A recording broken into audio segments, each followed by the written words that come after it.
പ്രിയമുള്ളവരെ, കോഴിക്കോട് സൗത്തിൽ നിന്ന് മുസ്ലിം ലീഗിന്റെ MSFന്റെ യുവ നേതാവ് ഫാത്തിമ തഹ്ലിയ കോർപ്പറേഷനിലേക്ക് മത്സരിക്കുമെന്നൊരു വാർത്ത മാധ്യമങ്ങൾ റിപ്പോർട്ട് ചെയ്യുന്നുണ്ട്.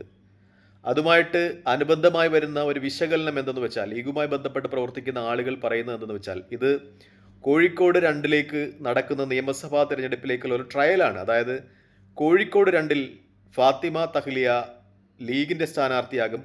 ലീഗ് കോഴിക്കോട് 2 നിയമസഭാ സീറ്റ് തിരികെ പിടിക്കുവാൻ 2026 നിയമസഭാ തെരഞ്ഞെടുപ്പിൽ ഫാത്തിമ തഹ്ലിയയെ നിയോഗിക്കുമെന്നതുമായി ബന്ധപ്പെട്ടാണ്. അതിൻ്റെ ഒരു ട്രയൽ, അതിനൊരു മുന്നൊരുക്കമായിട്ടാണ് അവരെ ഇപ്പോൾ കോഴിക്കോട് കോർപ്പറേഷനിലേക്ക് മത്സരിപ്പിക്കുന്നത് എന്ന നിഗമനങ്ങൾ പുറത്തുവരികയാണ്. ലീഗ് ഏകദേശം 25-ൽ പരം നിയമസഭാ സീറ്റുകളിൽ മത്സരിക്കുന്നുണ്ടെങ്കിൽ പോലും മിക്കപ്പോഴും അവർ നിയമസഭയിലേക്ക് സ്ത്രീകളെ പരിഗണിക്കുന്ന ഒരു സമ്പ്രദായം ഉണ്ടാകുവാൻ തരമില്ല. മിക്കപ്പോഴും ലീഗിൻ്റെ ഏറ്റവും പ്രധാനപ്പെട്ട വോട്ട് ബാങ്കുകളായ ചില യാഥാസ്ഥിതിക മുസ്ലിം വിഭാഗങ്ങളുടെയൊക്കെ എതിർപ്പ് മൂലമാണത്. പക്ഷേ നിരന്തരം ഇങ്ങനെ സ്ത്രീകളെ പരിഗണിക്കാതിരിക്കുന്നത് ലീഗിനെതിരെ വിമർശനങ്ങൾ വിളിച്ചു വരുത്തുന്നുണ്ട്. ലീഗ് ഒരു പുരുഷാധിപത്യ പാർട്ടിയാണെന്ന് ഒരു പഴി കേൾക്കേണ്ടി വരുന്നുണ്ട്. അതുകൊണ്ട് തന്നെ വരുന്ന നിയമസഭാ തെരഞ്ഞെടുപ്പിൽ ലീഗ് നിശ്ചയമായും ഒരു വനിതാ സ്ഥാനാർത്ഥിയെ പരിഗണിക്കേക്കും.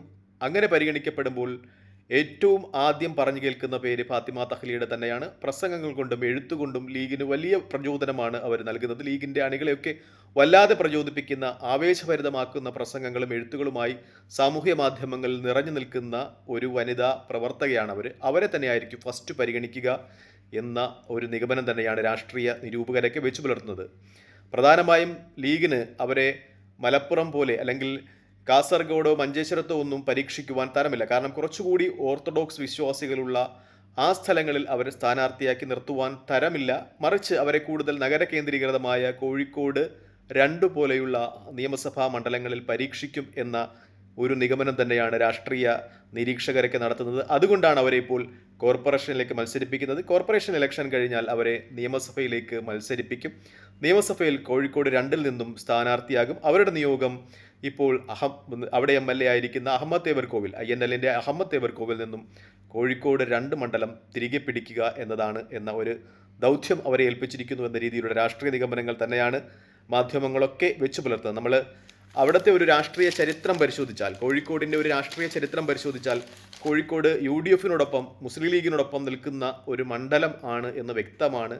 പക്ഷേ പ്രത്യേകത എന്ന് വെച്ചാൽ 2 പ്രാവശ്യം അവിടെ ലീഗിൻ്റെ സ്ഥാനാർത്ഥികൾ വനിതകളായി വന്നപ്പോൾ 2 പ്രാവശ്യവും ലീഗിന് ആ സീറ്റ് നഷ്ടപ്പെടുന്ന ഒരവസ്ഥയായിട്ടുണ്ടായിട്ടുണ്ട്. 1996-ൽ ഏറ്റവും വലിയ സാമൂഹിക പ്രവർത്തകയും സാമൂഹ്യ മണ്ഡലങ്ങളിലൊക്കെ നിറഞ്ഞു നിൽക്കുകയും ചെയ്ത ഖമറുന്നിസ അൻവർ അവിടെ മത്സരിക്കാൻ വരുമ്പോൾ ഇളവരം കരീമിനോട് അവർ 8766 വോട്ടുകൾക്ക് പരാജയപ്പെടുന്നുണ്ട് എന്ന വലിയൊരു പ്രത്യേകതയുണ്ട്. വലിയ സാമൂഹ്യ പ്രവർത്തകയും എനിക്ക് തോന്നുന്നു അവർക്ക് IAS ഒക്കെ ലഭിച്ച സ്ത്രീയാണ്. അവർ പോലും അവിടെ മത്സരിച്ചു പരാജയപ്പെടുന്നു 1996-ൽ ഇളമരം കരീമിനോട് എന്നൊരു പ്രത്യേകതയുണ്ട്. പിന്നീട് 2021-ലും അവിടെ ഒരു വനിതയെ, നൂർബിന റഷീദിനെ അവിടെ പരീക്ഷിക്കുന്നുണ്ട് ലീഗ്. ഇപ്പോൾ കഴിഞ്ഞ തവണ മന്ത്രിയായിരുന്ന അഹമ്മദ് തേവർകോവിലിനോട് അവർ 12,000 വോട്ടുകൾക്ക് പരാജയപ്പെടുന്നു എന്നൊരു പ്രത്യേകതയുണ്ട്. കാരണം നമ്മൾ ആ മണ്ഡലത്തിൻ്റെ ഒരു ചരിത്രം പരിശോധിക്കുകയാണെങ്കിൽ ലീഗിന് വളരെ അപൂർവം സ്ഥലങ്ങളിൽ മാത്രമേ ആ മണ്ഡലം നഷ്ടപ്പെട്ടിട്ടുള്ളൂ. 2006-ലും ആ മണ്ഡലം നഷ്ടപ്പെടുന്നുണ്ട്. TPA സാഹിറിനെ പിന്നീട് ലീഗിലെത്തിയ അന്നത്തെ INL നേതാവായിരുന്ന അഡ്വക്കേറ്റ് PMA സലാം പരാജയപ്പെടുത്തുന്നുണ്ട് അവിടെ. പക്ഷേ അന്ന് സാമൂഹ്യ സാഹചര്യങ്ങൾ വ്യത്യസ്തമായിരുന്നു. കുഞ്ഞാലിക്കുട്ടിക്ക് നേരെയുള്ള ഐസ്ക്രീം ആരോപണം, അതുപോലെ കോൺഗ്രസിൻ്റെ അകത്തെ ഗ്രൂപ്പ് വഴക്ക്, DIC 2ആയി പോയത്, അങ്ങനെയുള്ള കുറച്ചധികം സാഹചര്യങ്ങൾ ഉണ്ടായിരുന്നത് കൊണ്ടാണ് ലീഗിന് ആ സീറ്റ് നഷ്ടമായത്. അല്ലാതെ എപ്പോഴും ലീഗിൻ്റെ കയ്യിലിരിക്കുന്ന ഒരു സീറ്റാണിത്. പക്ഷേ 2 പ്രാവശ്യം സ്ത്രീ സ്ഥാനാർത്ഥികളെ പരീക്ഷിക്കുമ്പോൾ ലീഗിന് ആ സീറ്റ് നഷ്ടമാകുന്നുണ്ട്. 1996-ൽ ഖമറുന്നിസ അൻവറിനെ മത്സരിക്കുമ്പോൾ നഷ്ടമാകുന്നുണ്ട്. 2021-ൽ നൂർബിന റഷീദിനെ പരീക്ഷിക്കുമ്പോഴും ലീഗിന് ആ മണ്ഡലം നഷ്ടമാകുന്നുണ്ട്. അതുകൊണ്ട് തന്നെ ഫാത്തിമ തഹ്ലിയ അവിടെ മത്സരിച്ചാൽ ആ സീറ്റ് നിലനിർത്തുവാൻ കഴിയുമോ, പിടിച്ചെടുക്കാൻ കഴിയുമോ? പിടിച്ചെടുക്കാൻ, കാരണം കഴിഞ്ഞ പ്രാവശ്യം അത് ഇടതുപക്ഷം പിടിച്ചെടുത്ത സീറ്റാണ്. തിരിച്ചു പിടിക്കുവാൻ കഴിയുമോ എന്ന ഒരു സംശയം ഉണ്ടാകുന്നുണ്ട്. പക്ഷേ ഫാത്തിമ തഹ്ലിയയ്ക്ക് ഈ നൂർബിന റഷീദിനേക്കാളും ഒപ്പം ഖമറുന്നിസ അൻവറിനേക്കാളും ഒരു സ്റ്റാർ വാല്യൂ ഉണ്ട് എന്ന ഒരു നിഗമനം മാധ്യമങ്ങൾ നടത്തുന്നുണ്ട്. പ്രത്യേകിച്ചും അവർ സാമൂഹിക മാധ്യമങ്ങളിലൊക്കെ നിറഞ്ഞു നിൽക്കുന്ന ഒരു വ്യക്തിത്വമാണ്.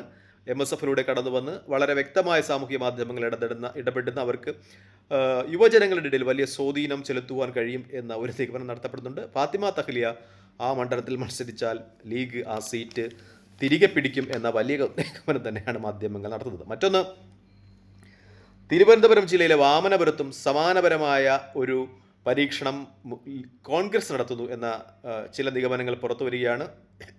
കാരണം തൊട്ടടുത്ത നെടുമങ്ങാട് മണ്ഡലത്തിൽ ദീർഘകാലം മത്സരിക്കുകയും MLA ആവുകയും പരാജയപ്പെടുകയും ഒക്കെ ചെയ്ത പാലോട് രവി ഒരുപക്ഷെ വാമനപുരത്തേക്ക് മത്സരിച്ചേക്കാം എന്ന നിഗമനം വരികയാണ്. കാരണം വാമനപുരത്തെ ചില രാഷ്ട്രീയ ഇടപെടലുകളിൽ അദ്ദേഹത്തിൻ്റെ സജീവത മാധ്യമങ്ങൾ പുറത്തു കൊണ്ടുവരുന്നുണ്ട്. കഴിഞ്ഞ ദിവസങ്ങളിൽ റിയാസ് എന്ന് പറയുന്ന CPMൻ്റെ ബ്ലോക്ക് മെമ്പർ ഉൾപ്പെടെ നിരവധി പേരെ, ബ്രാഞ്ച് സെക്രട്ടറി ഉൾപ്പെടെ നിരവധി പേരെ അദ്ദേഹത്തിൻ്റെ ശ്രമഫലമായിട്ട് CPMൽ നിന്നും കോൺഗ്രസ്സിൽ എത്തിച്ചിരുന്നു.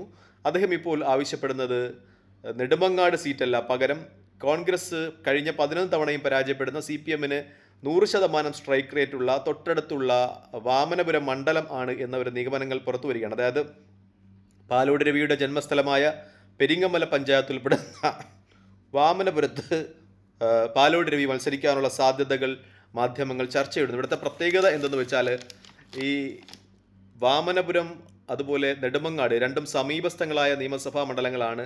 വാമനപുരത്ത് കോലിയക്കോട് കൃഷ്ണൻ നായരായിരുന്നു ദീർഘകാലമായിട്ടുള്ള MLA. കോലിയക്കോട് കൃഷ്ണൻ നായരും ഇപ്പുറത്ത്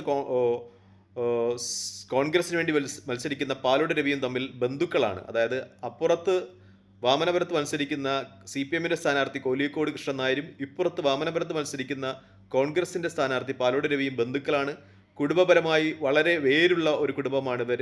പരസ്പരം രണ്ട് മുന്നണികളിലായിരുന്നു എങ്കിലും അങ്ങോട്ടും ഇങ്ങോട്ടും സഹായിക്കുന്ന ഒരു സമ്പ്രദായം ഉണ്ടായിരുന്നു. അതുകൊണ്ടാണ് രണ്ട് സ്ഥലത്തും അവർ വിജയിച്ചു പോകുന്നത്. പാലോട് രവി നെടുമങ്ങാട് കോൺഗ്രസിൻ്റെ സ്ഥാനാർത്ഥിയായിട്ടും ഇപ്പോൾ വാമനപുരത്ത് കൊല്ലിക്കോട് കൃഷ്ണൻ നായർ CPMൻ്റെ സ്ഥാനാർത്ഥിയായിട്ട്. പക്ഷേ ഇപ്പോൾ പാലോട് രവി കഴിഞ്ഞ 2 പ്രാവശ്യമായിട്ട് പരാജയപ്പെടുകയാണ് നെടുമങ്ങാട് നിന്ന്. അദ്ദേഹത്തെ അവിടെ ഇനി പരിഗണിക്കാൻ സാധ്യതയില്ല. അവിടെ ഇപ്പോൾ പറഞ്ഞു കേൾക്കുന്ന പേര് BRM ഷഫീറിൻ്റെതാണ്. കോലിക്കോട് കൃഷ്ണൻ നായർ അദ്ദേഹത്തിൻ്റെ പ്രായാധിക്യം കൊണ്ട് മത്സരരംഗത്തുനിന്ന് വിട്ടുനിൽക്കുകയാണ്. അതുകൊണ്ട് തന്നെ കോൺഗ്രസ് വിജയിച്ചു ചരിത്രമില്ലാത്ത വാമനപുരത്തേക്ക് ഇപ്പോൾ ഒരു അവസരം ചോദിക്കുന്നുണ്ട് പാലോട് രവി എന്ന നിഗമനം പുറത്തു വരികയാണ്. പാലോട് രവി അവിടെ മത്സരിച്ചാൽ ഒരുപക്ഷെ ആ സീറ്റ് പിടിച്ചെടുക്കാനുള്ള സാധ്യതയുണ്ട്. കാരണം അദ്ദേഹത്തിന് വലിയ അംഗബലമുള്ള, കുടുംബബലമുള്ള, മാത്രമല്ല അദ്ദേഹം ജനിച്ച പെരിങ്ങമല പഞ്ചായത്ത് ഉൾപ്പെടുന്ന മണ്ഡലമാണ് വാമനപുരം. മാത്രമല്ല അദ്ദേഹത്തിന് കുടുംബ വോട്ടുകളുണ്ട്. കോലിക്കോട് കൃഷ്ണൻ നായർ അവിടെ CPM സ്ഥാനാർത്ഥിയാകുന്നില്ല. അതുകൊണ്ട് ആ വോട്ടുകൾ അദ്ദേഹത്തിന് ലഭിക്കും എന്ന ഒരു നിഗമനമുണ്ട്. മാത്രമല്ല ഇത് CPMൻ്റെ സീറ്റാണെങ്കിൽ പോലും വളരെ വലിയ ഭൂരിപക്ഷത്തിലൊന്നുമല്ല വാമനപുരത്ത് നിന്ന് CPM ജയിക്കുന്നത്. കോൺഗ്രസിന് ശക്തമായ വോട്ട് ബാങ്കുള്ള സ്ഥലമാണ്. 11 പ്രാവശ്യം കണ്ടിന്യൂ ആയിട്ട് CPM ജയിക്കുന്നുവെങ്കിലും വലിയ ഭൂരിപക്ഷത്തിലല്ല ജയിക്കുന്നത്. ഇത് ആറ്റിങ്ങൽ ലോക്സഭാ മണ്ഡലത്തിന് കീഴിൽ വരുന്ന ഒരു നിയമസഭാ മണ്ഡലമാണ്. നിയമസഭാ ഇലക്ഷനിൽ കോൺഗ്രസിന് നഷ്ടമാകുകയാണെങ്കിലും ലോക്സഭാ ഇലക്ഷനിൽ മിക്ക ലോക്സഭാ ഇലക്ഷനിലും അവിടെ കോൺഗ്രസ് സ്ഥാനാർത്ഥികൾ ഈ വാമനപുരം മണ്ഡലത്തിൽ നിന്ന് ലീഡ് ചെയ്യാറുണ്ട് എന്നതും കോൺഗ്രസിന് അവിടെ പ്രതീക്ഷകൾ ഉണ്ടാക്കുന്ന കാര്യമാണ്. എന്തായാലും ഇപ്പോൾ വാമനപുരം മണ്ഡലത്തിൽ നിന്ന് നെടുമങ്ങാട് മണ്ഡലത്തിൽ ദീർഘകാലം കോൺഗ്രസ് MLA ആയിരുന്ന പാലോട് രവി മത്സരിക്കും എന്ന ഒരു അഭ്യൂഹം തിരുവനന്തപുരത്ത് പരക്കുന്നുണ്ട്. തൽക്കാലം ഈ രാഷ്ട്രീയ അവലോകനമായി വിടവാങ്ങിയാണ്. കൂടുതൽ വാർത്തകൾക്കായി ചാനൽ സബ്സ്ക്രൈബ് ചെയ്യുക. വീണ്ടും ഒരിക്കൽ കാണുന്നവരെ നന്ദി, നമസ്കാരം, ജയ് ഹിന്ദ്.